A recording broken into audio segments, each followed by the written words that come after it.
घाटकोपर चांदिवलीच्या मध्यावर असलेल्या अशोकनगरमध्ये 12 ऑगस्ट रोजी पहाटे दरड कोसळून झालेल्या दुर्घटनेतील मृतांच्या कुटुंबियांना शासनाच्या वतीने आर्थिक मदत देण्यात आली। या दुर्घटनेत 8 जणांचा मृत्यू झाला होता।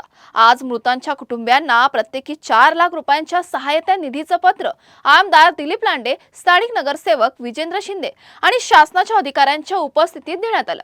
दरम्यान मृतांच्या कुटुंबियांना मुख्यमंत्री आणि पंतप्रधान सहायता निधीतून अतिरिक्त मदत मिळावी यासाठी पाठपुरावा सुरू असल्याची माहिती आमदार दिलीप लांडे यांनी दिली आहे। तसेच मुंबईतील धोकादायक डोंगराळ वस्त्यांचा प्रश्न कायमस्वरूपी सोडवण्यासाठी पुढील आठवड्यात उपमुख्यमंत्री एकनाथ शिंदे आणि संबंधित अधिकाऱ्यांसोबत बैठक घेण्यात येणार असल्याचंही त्यांनी सांगितलं आहे।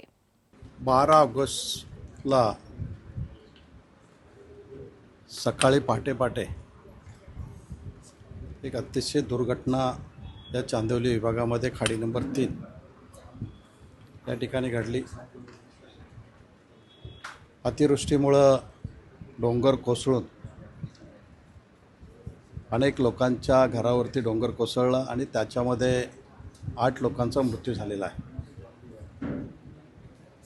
आणि म्हणून या ठिकाणी शासनाच्या वतीने ज्यांच्या घरावरती डोंगर कोसळलेला आहे, ज्यांच्या घरामध्ये मृत्यू झालेला आहे, या लोकांना शासनातर्फे मदत मिळावी अशा पद्धतीने प्रयत्न करत असताना आज शासनाच्या वतीने ज्या घरामध्ये ज्यांचा मृत्यू झालेला आहे अशा कुटुंबियांना 4 लाख रुपये देण्याचं काम शासनाच्या वतीने मंजूर झालेलं आहे।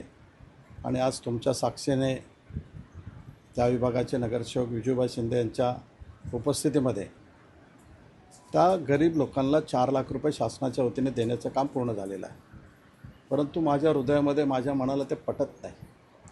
तर एवढा मोठा डोंगर त्यांच्या घरावरती कोसळलेला आहे, एवढं मोठं दुःख त्यांच्या घरावरती आलेलं आहे।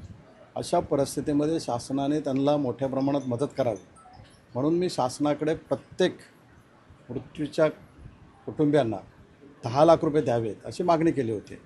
आणि म्हणून पुन्हा एकदा महाराष्ट्राचे मुख्यमंत्र्याकडे, महाराष्ट्राचे उपमुख्यमंत्री आदरणीय एकनाथ शिंदे साहेबांकडे विनंती केली की या लोकांना 4 लाख रुपयापेक्षा अजून काहीतरी वाढवून देणं गरजेचं आहे। आणि म्हणून मुख्यमंत्री सहाय्यक निधीमधून 2 लाख रुपये अजून मिळावेत असं मी पत्रव्यवहार केलेला आहे। मुख्यमंत्री, उपमुख्यमंत्री आदरणीय एकनाथ शिंदे साहेबांशी बोललेलो आहे। आणि त्याच दृष्टिकोनातून शासनाची जागा आहे, केंद्र शासनाची जागा आहे, त्यामुळे केंद्र शासनाने पण त्या लोकांना मदत करावी म्हणून पंतप्रधानांना पत्र दिलेलं आहे